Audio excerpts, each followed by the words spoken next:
4 hari diguyur hujan, BPBD Kota Ambon catat 43 rumah di Ambon rusak dan terendam banjir. Badan Penanggulangan Bencana Daerah, BPBD, Kota Ambon mencatat total 43 rumah rusak dan terendam banjir terhitung selama 4 hari, sejak intensitas curah hujan yang terus meningkat di Kota Ambon.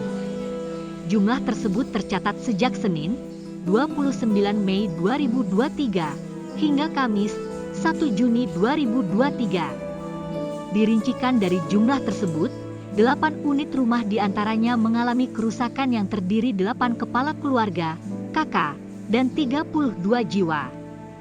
Kerusakan sejumlah rumah itu lantaran longsoran dan tumbangan pohon menimpa rumah-rumah dimaksud sehingga mengakibatkan kerusakan pada bagian bangunan.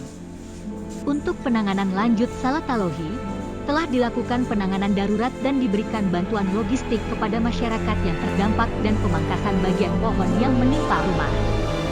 Sementara itu, untuk rumah terdampak banjir sebanyak 35 unit yang terdiri dari 49 kakak dan 160 jiwa.